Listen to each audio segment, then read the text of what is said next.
প্রিয় দর্শক আসসালামু আলাইকুম। আজকে আমরা একটা মাছের হ্যাচারিতে আসছি।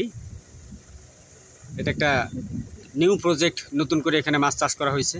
এর আগেও হয়েছিল, কিন্তু আজকে মালিকানা পরিবর্তনের কারণে এখানে অন্য কেউ মাছ চাষ করতেছে। এখানে বিভিন্ন ধরনের মাছ চাষ করা হয়। তার মধ্যে কী কী আইটেমের মাছ এখানে চাষ করা হয়? যেমন পাঙ্গাস, রুই, কাতল, ব্রিগেড, আরো অন্যান্য জাতের মাছ আছে এই পুকুরে। বিশেষ করে শিঙ্গি একটু বেশি আছে। শিঙ্গির দাম বাজার একটু বেশি চড়া। এই শিঙ্গি মাছটা কি আমি আসলে বুঝলাম না। শিঙ্গি মাছ বিশেষ করে এর সাইজ বেশি বড় হয় না, এক টাক্কর একটু বড় হয় না। আমি তো আগে জানতাম শিং মাছ, কিন্তু আপনি বলতেছেন শিঙ্গি। ও হইলো ওইটাই শিং মাছ।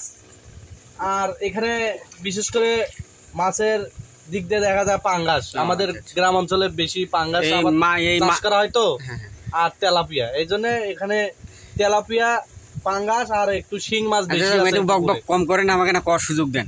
আচ্ছা বলেন, এখানে কোন ধরনের মাছ চাষ করা হয়? এই পুকুরে কোন ধরনের মাছ আছে? এই পুকুরে মাছ আছে পাঙ্গাস, রুই, কাতল, ব্রিগেড, মানে সব খিচুড়ি জাতের মাছ। সব খিচুড়ি জাতের মাছ আছে। এখানে কি খাওয়ান এই মাছগুলোকে আপনি সাধারণত? মাছগুলো সাধারণত আমি ফিট খাওয়াই। ফিট, এই ফিটের বস্তা কত? 2200। একটা বস্তা 2200 ফিট।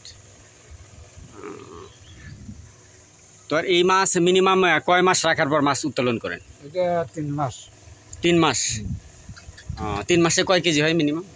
2-2.5 কেজি হয়। 10 বস্তা কোন 10 বস্তা কম, 10 বস্তা ঠিক খায়। দৈনিক 10 বস্তা? দৈনিক 10 বস্তা।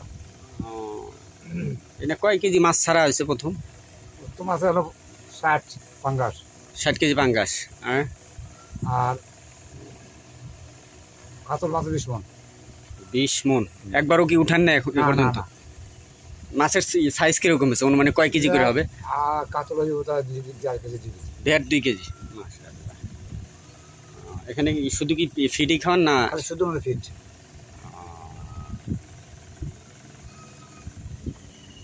রুই মিরকে 15 মণ। তেলাপিয়া 10 মণ। 10 মণ। শিং মাছে 20 মণ আছে না? শিং মাছ নাই মনে হয়। 25 মণ। 25 মণ শিং মাছ। সরপুটি 10 মণ। এই পানির গভীরতা কতটুকু হবে? ধরেন যে না হলো 12-10 ফিট পানির স্তর। পানি কি দৈনিক দেওয়া লাগে নাকি? দৈনিক মোটর চালাতে লাগে।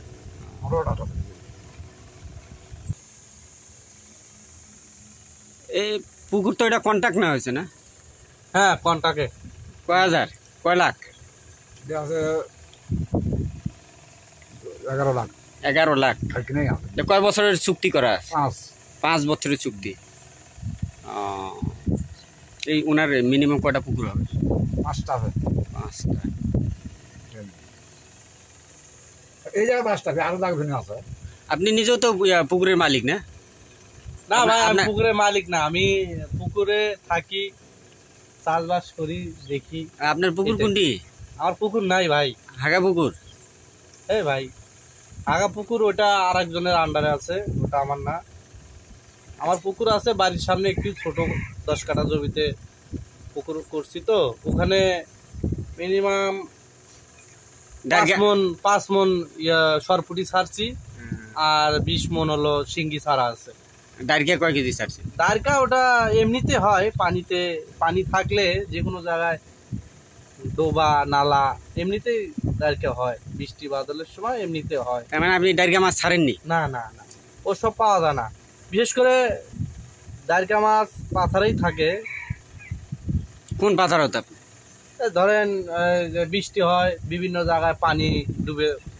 আমি শুনলাম আপনি মস্ত বড় একজন ব্যবসায়ী, মাছ ব্যবসায়ী। আপনার 10 কাঠা জমির উপরে পুকুর খোঁড়া আছে, কিন্তু আপনি রাতের বেলা পুকুর ছাড়ে যে খেত খামারে মাছ মারবার জানকে? ওটা আমার অভ্যাস পুরানো দিনের। অনেক আগে ছোটবেলায় লোকজনের সাথে লাইট নিয়ে পাগার পুকুরে মাছ মারছিলেন? না, পাগার পুকুরে মাছ মারবো না, এমনি জমিতে গেছি, লাইট নিয়ে মাছ মারছি। ভাল লাগছে, ওটা আমার পেশা, ভাল লাগে, এই জন্য যাই। পেশাতে যে এটি এসে ভ্যাক ভ্যাক করছেন, ঘটনা কি মাছ মারা বাদ দিয়ে? এমনি দেখতেছি, অনেক ভাল লাগতেছে। আপনার যে মাঝে মাঝে দেখি ব্লগ ভিডিও, এসব কি? এসব আমার আপনি জগা খিচুড়ি ভিডিও বানান?